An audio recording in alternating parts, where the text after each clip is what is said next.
الحمدللہ رب العالمین والصلاة والسلام علی رسولہ الکریم محمد وآلہ واصحابہ اجمعین اما بعد ان الدین عند اللہ الاسلام۔ السلام علیکم ورحمۃ اللہ۔ سوال ہے ریکھا بی بی صاحبہ کا، آریہ سماج سے خاتون کا تعلق ہے، اور ان کا سوال ہے کہ کون سا اسلام قبول کریں کہ آپ ہمیں اسلام کی دعوت دیتے ہو اور مسلمان ہونے کی دعوت دیتے ہو، تو کون سا اسلام قبول کریں جس کے اندر لوٹ مار کی گئی اور تجارتی قافلوں کو اور بزنس مین لوگوں کو لوٹا گیا اور مارا گیا۔ سب سے پہلی بات، جناب محترمہ ریکھا صاحبہ، آپ اسلام قبول کریں اور اللہ سبحانہ و تعالیٰ کی وحدانیت پر، اس کے ایک اور یکتا ہونے پر ایمان لائیں، اور جناب محمد الرسول اللہ صلی اللہ علیہ وسلم کی نبوت اور رسالت پر ایمان لائیں۔ اس کے لیے آپ کو کہنا ہوگا زبان سے بھی اور دل سے بھی، اشہد ان لا الہ الا اللہ واشہد ان محمدً عبدہ ورسولہ۔ جہاں تک معاملہ ہے اسلام کو قبول کرنے کے حوالے سے اور کون سے اسلام کے حوالے سے، جواب یہ ہے کہ آپ قرآن مجید فرقان حمید کا ترجمہ لے لیں۔ آپ وہ ہندی زبان میں بھی مل جائے گا، اردو میں بھی، انگلش میں بھی، اور اسی طرح آپ پیغمبر اسلام جناب حضرت محمد بن عبداللہ محمد الرسول اللہ صلی اللہ علیہ وسلم کی سیرت اور زندگی کا مطالعہ کرنے کے لیے ترجمہ شدہ صحیح بخاری لے لیں اور صحیح مسلم لے لیں۔ بڑھنے سے پہلے چینل سبسکرائب کریں، بیل آئیکن دبائیں اور ویڈیو کو شیئر کریں۔ اسلام پر، مسلمانوں پر اور پیغمبر اسلام جناب محمد الرسول اللہ صلی اللہ علیہ وسلم پر ابو سفیان کے قافلے پر حملہ آور ہونے کے حوالے سے، اس کے لیے آپ نے جو الفاظ کا استعمال کیا وہ آپ کے الفاظ یہ ہیں کہ جناب محمد الرسول اللہ صلی اللہ علیہ وسلم نے ابو سفیان کا قافلہ لوٹا یا لوٹنے کی کوشش کی۔ اس پر آپ کا اعتراض یہ ہے کہ اسلام اور پیغمبر اسلام تجارتی قافلوں کو لوٹتے اور بزنس مین لوگوں کو لوٹتے، تو جواب یہ ہے کہ ابو سفیان کسی عام آدمی کا نام نہیں تھا۔ ابو سفیان مکہ کے سرداروں میں سے ایک بہت بڑا نامی گرامی سردار تھا۔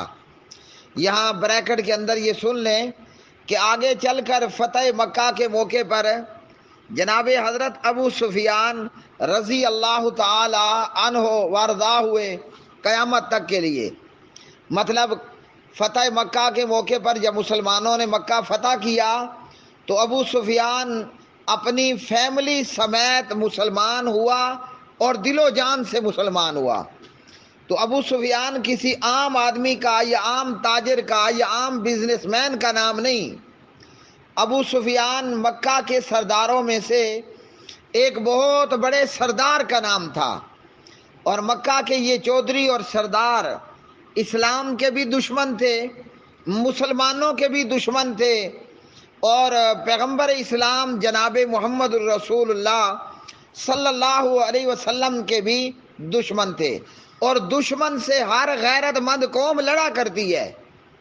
آپ بتائیے ریکھا صاحبہ، کیا ہندوستان کی جنتا اور ہندوستان کے لوگ اور ہندوستان کے جنگجو اور ہندوستان میں آزادی کے مجاہد، جن کی آپ بھی قدر و قیمت جانتی ہیں اور جن کا رتبہ اور مقام ریکھا بی بی صاحبہ آپ بھی مانتی ہو، مثال کے طور پر ٹیپو شہید رحمۃ اللہ علیہ، یہ ایک مسلمان تھا، اور ہندو بھی اور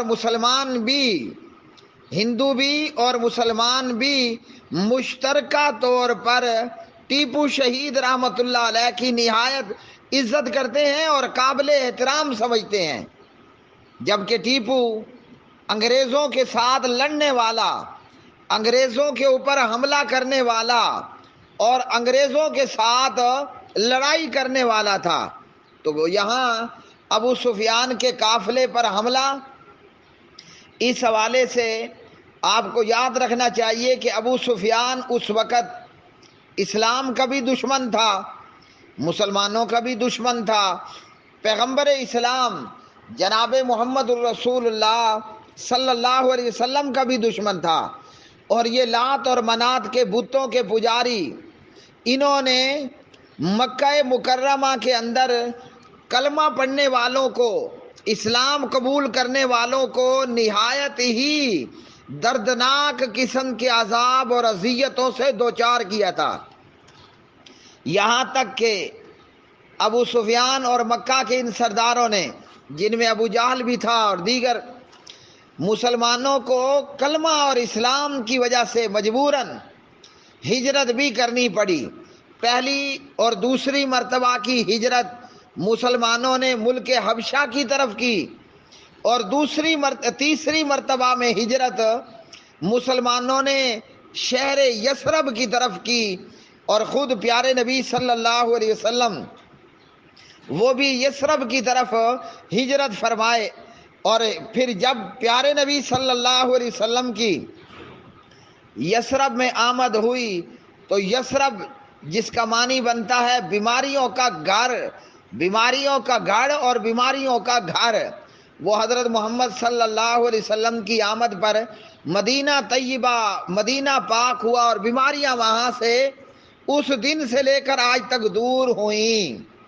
تو ابو سفیان مسلمانوں کا دشمن تھا، اور ہر غیرت مند قوم اپنے دشمن کے ساتھ لڑا کرتی ہے۔ میں اگر آپ کو کہوں کہ اگر پاکستان ہندوستان پر حملہ آور کر دے، آپ بتائیے اپنے ملک کی آزادی کے لیے چوڑیاں پہن کر ہمارا استقبال کرو گی یا گولہ اور بارود اٹھا کر ہمارا مقابلہ کرو گی؟ اسلام پر اور پیغمبر اسلام جناب محمد الرسول اللہ صلی اللہ علیہ وسلم پر اعتراض کرنے والی بی بی آریہ، بی بی ریکھا آریہ سماج سے بطور سیمپل آپ کو کہہ رہا ہوں، اگر ایسا ہوتا ہے، آج کیا تاریخ ہے؟ ہاں جی، آج سے ایک دن بعد مثال کے طور پر کل کے دن میں پاکستان اگر ہندوستان پر حملہ آور ہو جائے، کیا خیال ہے بی بی ریکھا چوڑیاں پہن کر ہمارا استقبال کرو گی یا ہمارا مقابلہ کرو گی؟ جو جواب آپ کا ہوگا وہی اسلام کا جواب ہے کہ ہر غیرت مند قوم اپنے دشمن کا مقابلہ کرتی ہے۔ اسی طرح بطور مثال آپ کو سمجھا دوں کہ پولیس اور آرمی ملک دشمن اور سماج دشمن لوگوں کے ساتھ کیا معاملہ کرتی ہے۔ آپ ہی کے ملک کی افواج ہندوستان یا آپ ہی کے ملک کی سیکورٹی فورسز وہ ملک دشمن اور سماج دشمن لوگوں کے ساتھ کیا کرتی ہے؟ پولیس مقابلے کے اندر آپ کے ملک کی پولیس کیا ڈاکو اور چور کو مارتی ہے؟ کیا ڈاکو اور چور کا مال لوٹتی ہے؟ جواب آپ کا ہے کہ جی ہاں، ہمارے ملک کی فوج دہشت گردوں کو، ہاں جی، وہ ان پر حملہ آور ہوتی ہے اور ان کو قتل کرتی ہے اور ان کو مارتی ہے۔ تو ابو سفیان اور مکہ کے لوگ اسلام کے بھی دشمن تھے، مسلمانوں کے بھی دشمن تھے، اور پیغمبر اسلام جناب محمد الرسول اللہ صلی اللہ علیہ وسلم کے بھی دشمن تھے، اور ہر غیرت مند قوم اپنے دشمن کے ساتھ لڑا کرتی ہے، مقابلہ کرتی ہے۔ مکہ کے لوگوں نے یعنی کافروں اور مشرکوں نے مسلمانوں کو ان کا علاقہ چھوڑ دینے پر مجبور کیا، اور ہجرت کرنے والوں کے مال و اسباب کے اوپر اہل مکہ کے مورتی پوجنے والوں نے لوٹ مار کی۔ بریکٹ میں آپ کو تھوڑا سا بتا دیتا ہوں، جس طرح 1947 میں ہندوستان سے ہجرت کر کے آنے والے پاکستانیوں پر ہندو اور سکھ دہشت گردوں نے لوٹ مار کی ہے جی، تو اسی طرح کا کام اور اسی طرح کا معاملہ وہ مکہ کے کافروں اور مشرکوں نے کیا، اور مسلمانوں کا یہ حق بنتا تھا کہ وہ اپنے دشمنوں پر حملہ آور ہوں اور دشمنوں کا مال و اسباب لوٹ لیں۔ دشمن کے ساتھ ہمیشہ سے یہی معاملہ کیا جاتا ہے۔ ہاں، اگر آپ کے ہندوستان میں یا ہندو دھرم سناتن دھرم کے اندر یہ ہے کہ دشمن کے آگے چوڑیاں پہن کر چھن چھنا چھن کرنا ہے تو پھر آپ کو عجیب لگ رہا ہوگا۔ اگر آپ کے ہندو سناتن دھرم میں اور ہندوستان میں یہ چلتا ہے کہ دشمن کے سامنے چوڑیاں پہن کر ونگیں، دشمن کے سامنے چوڑیاں ونگیں کنگن پہن کر آؤ اور چھن چھنا کر کے بھنگڑے ڈالو، پھر تو آپ کو عجیب لگے گا۔ لیکن آپ بھی اگر اپنے دشمن پر حملہ آور ہوتے ہو، دشمن کا مال لوٹتے ہو ہیں جی، تو یہ آپ ایک مرتبہ حملہ کیا، 2 مرتبہ حملہ کیا ہاں جی، یا 3 مرتبہ پاکستان پر حملہ کیا، یہاں آپ نے لوٹ مار بھی کی، قتل و غارت گری بھی کی، ٹینک توپ گولہ اور بارود لے کر بھی آئے۔ کیوں؟ کہ آپ نے سمجھ رکھا ہے کہ پاکستان ہمارا دشمن ہے۔ تو ہر غیرت مند قوم اپنے دشمن سے زیادتیوں کا بدلہ لیا کرتی ہے۔ مکہ کے کافروں اور مشرکوں نے، لات اور منات اور بتوں اور مورتیوں کے پجاریوں نے مسلمانوں کو سینکڑوں ہزاروں دکھ درد دیے۔ اب وہ میں تفصیل کروں تو ایک لمبی بات ہو جائے گی اگر اسے تفصیلاً بیان کروں۔ آج مسلمانوں کے پاس موقع تھا کہ مکہ کا سردار ابو سفیان تجارتی قافلہ لے کر چل رہا ہے اور اس قافلے میں فقط 40 آدمی تھے، تو مسلمانوں نے اپنا بدلہ لینے اور انتقام لینے کے لیے ابو سفیان کے قافلے پر حملہ کرنے کے لیے نکلے۔ اور آپ کی اطلاع کے لیے بتا دوں، ابو سفیان نہایت ہوشیار آدمی تھا، سمجھدار آدمی تھا۔ وہ اپنا قافلہ لے کر قافلے کو بچ نکلوا کر لے نکلا اور مکہ پہنچ گیا، اور ابو جہل وغیرہ کو جو پہلے اطلاع دی دوبارہ اطلاع دی کہ ہم اپنا قافلہ بچا کر کے نکل آئے ہیں اور تم لوگ واپس آ جاؤ۔ لیکن وہ سیانے لوگ کہتے ہیں گیدڑ کی موت پڑتی ہے تو وہ شہر کا رخ کرتا ہے۔ آپ کے ہندوستان میں بھی یہی ہوتا ہوگا، گیدڑ کی جب موت پڑتی ہے تو گیدڑ کیا کرتا ہے؟ شہر کا رخ کرتا ہے۔ ابو جہل اور مکہ کے 950 کافروں کی موت پڑی تھی اور وہ بدر کے میدان میں پہنچ گئے۔ ادھر نبی پاک علیہ الصلوۃ والسلام اپنے 313 جانسار صحابہ لے کر بدر میں پہنچ گئے۔ آگے آپ نے کہا کہ صحابہ نے مارے خوف کے کہا کہ ہم واپس چلتے ہیں اور دشمن کی تعداد زیادہ ہے اور ہم کافروں سے مقابلہ نہیں کر سکتے۔ تو یہ آپ کی غلط فہمی ہے۔ انصار اور مہاجرین تمام نے یک زبان ہو کر کہا کہ ہم لڑیں گے اور ہم دشمن کا مقابلہ کریں گے، ہم دشمن کا مقابلہ کریں گے۔ ہاں، مسلمانوں کی تعداد چونکہ کم تھی، مسلمان تعداد کے اندر 313 تھے اور کفار جو ہے وہ تعداد کے اندر 3 گنا زیادہ تھے، 950 تعداد تھی ابو جہل کے لشکر کی۔ لیکن اس کے باوجود پیغمبر کے صحابہ نے کہا ہم آپ سے وہ نہیں کہیں گے جو حضرت موسیٰ علیہ السلام کو بنی اسرائیل نے کہا، فَاذْهَبْ أَنْتَ وَرَبُّكَ فَقَاتِلَا إِنَّا هَاهُنَا قَاعِدُونَ، تم اور تمہارا رب جاؤ اور لڑو، ہم یہاں بیٹھے ہیں۔ پیغمبر سے، حضرت محمد صلی اللہ علیہ وسلم سے آپ کے صحابہ نے کہا کہ ہم اپنی جان، اپنا مال، سب کچھ آپ پر نچھاور کرنے کے لیے تیار ہیں۔ بطور انسان دل میں یہ بات ضرور آتی ہے کہ ہماری تعداد کم ہے، دشمن کی تعداد زیادہ ہے، لیکن ایک بھی صحابی پیٹھ پھیر کر کے نہیں بھاگا، نہ کسی نے کہا کہ نہیں جی ہم تو نہیں لڑنے والے۔ وہ 313 ڈٹ کر کے کھڑے ہوئے۔ اللہ نے ان 313 کی مدد کے لیے آسمان سے فرشتوں کی جماعتوں کو نازل فرمایا۔ اور پھر کیا ہوا بدر میں؟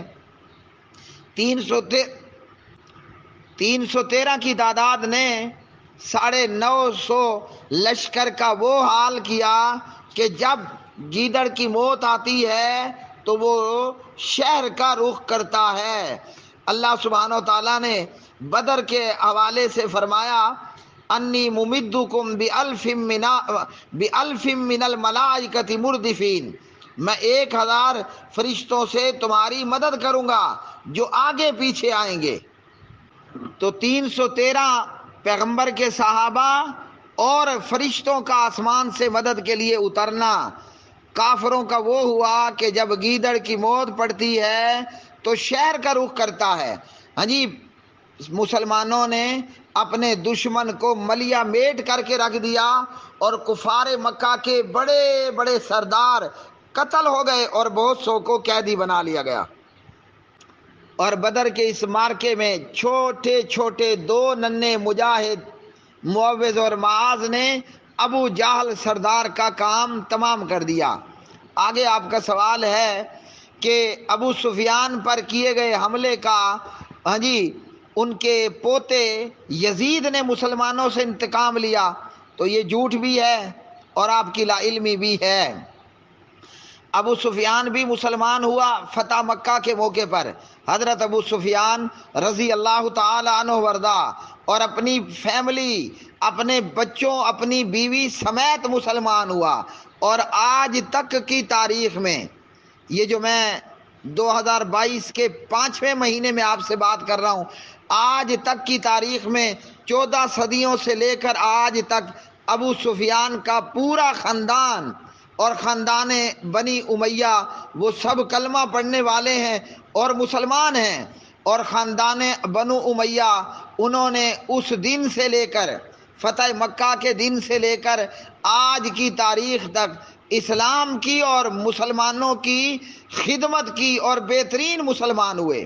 جہاں تک یزید اور کرب و بلا کا معاملہ ہے، یزید اور جناب حضرت حسین علیہ السلام کا معاملہ ہے، تو وہ مسلمانوں کی آپسی کی گھر کی ایک سیاسی لڑائی تھی۔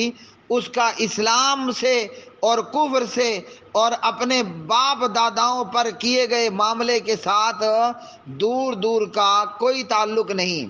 تو ریکھا صاحبہ، آپ اسلام قبول کرو، قرآن کریم کا ترجمہ پڑھو، اور پیغمبر اسلام صلی اللہ علیہ وسلم کی زندگی اور سیرت کو پڑھنے کے لیے بخاری اور مسلم پڑھ لو۔ انشاءاللہ آپ کو سمجھ آ جائے گی کہ اسلام ہی دین رحمت ہے۔ وآخر دعوانا